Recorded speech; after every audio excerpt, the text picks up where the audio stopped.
Bisnis Law Pas FM bersama Dr. Ricardo Simanjuntak SH LLM.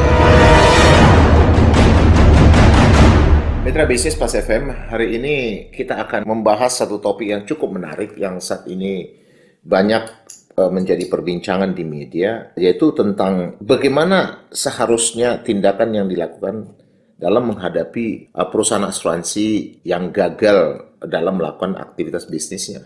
Mekanisme penyelesaian secara melalui copiloting juga adalah mekanisme penyelesaian kolektif terhadap seluruh kreditur untuk memastikan tidak satu pun kreditur yang ditinggal. Nah, mekanisme penyelesaian ini sebenarnya kurang lebih sama dari konsekuensi pembubaran perseroan terbatas yang saya katakan tadi mayoritas menjadi commercial vehicle dari perusahaan asuransi. Jadi kalau perseroan PT itu bubar, baik atas kesepakatan para pemegang saham atau melalui RUPS, atau bubar demi hukum, antara lain karena insolvent, ya kan? Karena berdasarkan pasal 142 ayat 1E, kalau debitur korporasi atau dalam konteks khusus berbentuk perseroan terbatas itu dinyatakan insolvent, maka dia menjadi bubar. Jadi pilot dan insolvent dua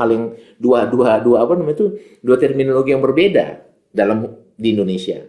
Kalau pilot itu ada keadaan di mana harta debitur itu dinyatakan dalam sita umum akibat tidak membayar utang, tapi pengadilan belum menyimpulkan bahwa debitur itu telah berada dalam keadaan insolvent. Jadi pilot itu belum tentu insolvent.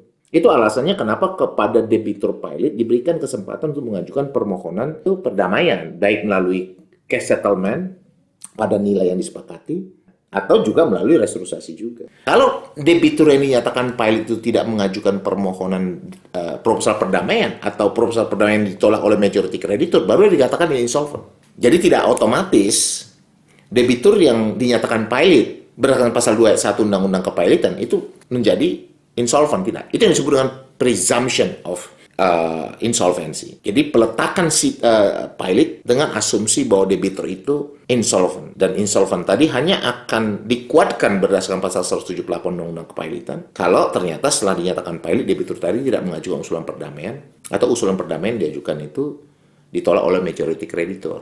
Nah, kalau kita hubungkan dengan pembubaran perusahaan asuransi yang commercial vehicle-nya adalah perseroan terbatas, maka konsekuensi dari pembubaran tadi kan akan dilakukan tindakan likuidasi oleh likuidator. Karena ketika izinnya dicabut, saya katakan tadi, berdasarkan pasal 142 ayat 1F Undang-Undang PT, dia menjadi bubar. Konsekuensi bubar tadi menjadi alasan bagi OJK berdasarkan ketentuan pasal 43 Undang-Undang 40 tahun 2014 dan 44 untuk memerintahkan kepada laporan pemegang saham perusahaan asuransi tersebut untuk menyatakan bubar tadi melalui RUPS. Jadi tidak memutuskan, menyatakan. Karena kewenangan tadi bukan kewenangan RUPS, kewenangan tadi lahir demi hukum. Berdasarkan pasal 142 ayat 1F. Dalam waktu 30 hari. Berdasarkan Undang-Undang 40 ya. Kalau memang dia tidak mau melaksanakan itu, OJK yang melaksanakan. Atas pelaksanaan undang-undang. Jadi bukan memutuskan, sekali lagi saya katakan, tapi menyatakan bubar. Bukan memutuskan bubar. Karena bubar tadi lahir oleh konsekuensi pasal 142 ayat 1F. Nah, likuidator yang diangkat tadi akan bertanggung jawab kepada OJK. Ya, dia bertanggung jawab kepada OJK. Nah, dalam proses ini, sebenarnya pekerjaan likuidator dengan kurator itu ya nggak beda. Ya kan? Nggak beda dia.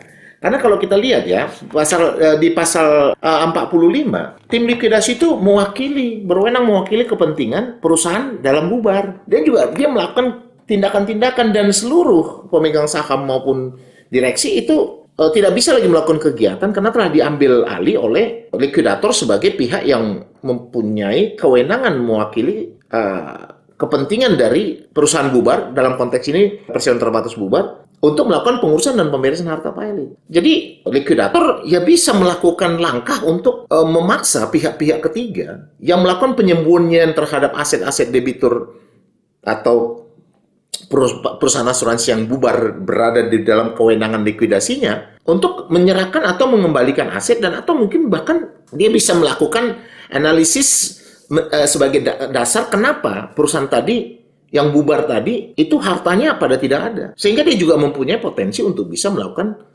tindakan hukum atau langkah hukum terhadap pihak-pihak tadi, baik melakukan misalnya extension of liability terhadap direksi maupun komisaris secara pribadi atau pemegang saham secara pribadi.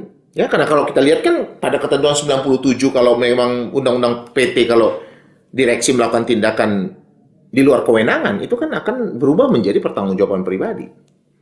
Atau dia menantarkan perusahaan 104 ayat 2 Undang-Undang PT itu kan akan mempunyai potensi pertanggungjawaban pribadi. Komisaris juga berdasarkan pasal 114 Undang-Undang PT, kalau dia tidak melakukan tugasnya kan dia juga mempunyai potensi bertanggung jawab secara pribadi. Sama seperti pemegang saham juga pasal 23. Pasal 32 maaf. Itu juga bertanggung jawab secara pribadi. Demikian pembahasan kita kali ini. Saya Dr. Ricardo Simanjuntak untuk Business Law Pacific.